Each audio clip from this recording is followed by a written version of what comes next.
নমস্কার, good morning সকলকে। আজকে আপনাদের সাথে যে বিষয়টি নিয়ে আলোচনা করব, সেই বিষয়টি হচ্ছে শিশু এবং মোবাইল ফোন। শৈশবে প্রায় সময়টা হারিয়ে গেছে এই মোবাইল ফোনের সৌজন্যে।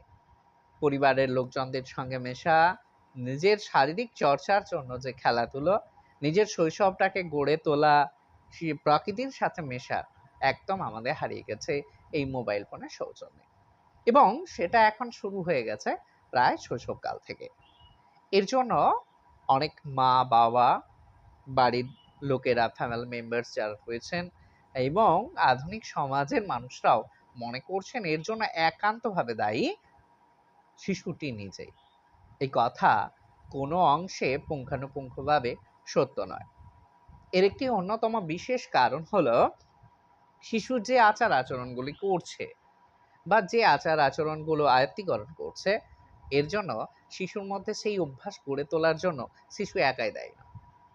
আমরা হয়তো আমাদের সময় বাঁচানোর জন্য বা আমাদের কিছু কাজকর্মের জন্য আমরা শিশুকে ছোটবেলা থেকেই এই মোবাইলের জগতে ঠেলে দিচ্ছি। এমনিতেই মোবাইল একটি দৃষ্টি আকর্ষণীয়। কেন আমাদের পঞ্চ ইন্দ্রিয়ের মধ্যে সবথেকে সক্রিয় ইন্দ্র বাহ্যিক দৃষ্টির প্রভাবে, বাহ্যিক উদ্দীপকের প্রভাবে সেই দুটির মধ্যে খুব গুরুত্বপূর্ণ দুটি হচ্ছে আমাদের চক্ষু আর কর্ণ। চক্ষু কর্ণেয় অর্থাৎ শ্রবণমূলক এবং দৃষ্টিগোচর এর প্রভাবে শিশুর মন কিন্তু ছেলেবেলা থেকে আকৃষ্ট হচ্ছে। শিশু শৈশব থেকে মায়ের কণ্ঠ শুনতে শুনতে যেমন মায়ের প্রতি আজীবনকাল ভালোবাসাটা গড়ে ওঠে, বর্তমানে সেই জায়গাটা প্রায় পেতে চলেছে এই মোবাইল ফোন। চিত্তাকর্ষক, মধুর, কখনো কর্কশ, কখনো চটুল মিউজিক রিদম যেটা পাচ্ছে, এই ছন্দের তাল শিশু মনকে আকৃষ্ট করছে। সঙ্গে কি না, ছবি দেখতে পাচ্ছে।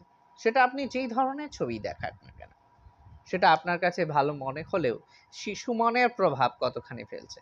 আসলে শিশু যখন বুঝতে শেখার আগেই এই খারাপের সাথে বা ভালোর সাথে ৫ টা খারাপ, খারাপের সাথে ২ টো ভালো, এগুলো যখন দেখছে, সে কোনটা নেবে নির্ধারণ করার আগেই তার মনের মধ্যে বিভিন্ন দিকের কৌতূহলগুলো জাগরিত হচ্ছে। এর প্রভাবে শিশু কিন্তু দীর্ঘমেয়াদী সময় যাপন করতে চাইছে, তার অবসর যাপন করতে চাইছে এর প্রভাবে। ফলে শিশুরা একদিকে যেমন এই মোবাইলে গেম খেলা, গান শোনা, বিভিন্ন ধরনের অ্যাপসের ইভেন আমরা যে খুব প্রচলিত Facebook, Instagram, Twitter, X handler ইত্যাদি, ইত্যাদি যেগুলো রয়েছে সেগুলোতে মশগুল হয়ে যাচ্ছে। সাপোজ ধরুন আমরা যদি ফেসবুকই ধরে থাকি, ফেসবুকে রিলস হচ্ছে, শর্ট ভিডিও হচ্ছে, ইউটিউব আছে। এই জায়গাগুলোতেই যে সব ভিডিও খুব ভালো, আবার সব ভিডিও যে খুব খারাপ সেটা নয়। কিন্তু শিশু মন যখন বুঝলোই না যে কোনটা ভালো আর কোনটা খারাপ, তখন থেকেই তার মধ্যে সবকিছুই আসছে। এর প্রভাবে শিশুর মধ্যে এই যে বিচারীকরণ, যাচাইকরণ, হ্যাঁ?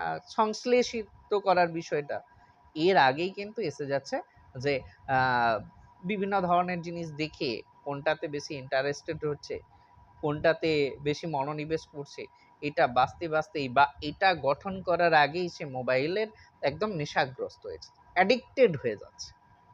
যের প্রভাব আমাদের সমাজের মধ্যে দেখা যায়। গতদিন আমার সাথে একজন ৭০ ঊর্ধ্ব একজন বয়স্ক মানুষের দেখা হয়েছিল। উনি কিন্তু সে কেন্দ্রীয় সরকারের একটি অবসরপ্রাপ্ত চাকুরিজীবী ব্যক্তিত্ব।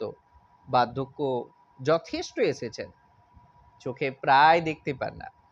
কিন্তু উনি আমাকে জানিয়েছেন অবসর প্রাপ্তির সময়েও উনি খালি চোখেই দেখতে পেতেন। বর্তমানে আমরা যেমন ফরমালিনযুক্ত খাবার, ভেজাল খাবার খাচ্ছি, পাশাপাশি আমাদের এই মোবাইল ফোন আমাদের দৃষ্টিশক্তি কেড়ে নিচ্ছে, শ্রবণ ক্ষমতা কেড়ে নিচ্ছে। উনিও এখন বর্তমানে এই সেল ফোন, মোবাইল ফোন বা মুঠোফোনে বন্দী হয়ে গেছেন। নেট রিচার্জ করেন, একটা বড় প্যাক মারেন নেটের জন্য, যেটা কেবলমাত্র উনারই বরাদ্দ থাকে। সঙ্গে হেডফোনও ইউজ করছেন। বয়সের বার্ধক্যের জন্য সব বিষয়গুলো তিনি তেমনভাবে রপ্ত করতে না পারলেও বিশেষ, বিশেষ কিছু জায়গাতে কিছু আ সার্চ ইঞ্জিন গুলোতে বিভিন্ন ধরনের অ্যাপসে বিভিন্ন ধরনের সোশ্যাল মিডিয়া বিভিন্নভাবে যুক্ত হয়ে গেছেন। এবং উনি জানিয়েছেন আরো যিনি আগে প্রতিনিয়ত মর্নিং ওয়াক, ইভিনিং ওয়াক করতেন, ডায়েট মেইনটেন্স করে খাওয়া-দাওয়া করতেন, পেপার পড়তেন, বাগান করতেন। উনার সুন্দর বাগান রয়েছে। উনি ধার্মিকতার দিক থেকে ঈশ্বরের পুজো, আরাধনা ইত্যাদি করতেন। সবগুলোই উনার কাছ থেকে চলে গেছে। সবগুলোই। এবং উনি আ অবসর প্রাপ্তির পর হোমিওপ্যাথি প্র্যাকটিস করা শুরু করেছিলেন। মাত্র ২ বছরের ব্যবধানে সব চলে গেছে উনার কাছ থেকে। মোবাইল ফোন সমস্ত কিছু কেড়ে নিয়েছে। এর জন্য কোভিড যেমন প্রভাব বিস্তার করেছে।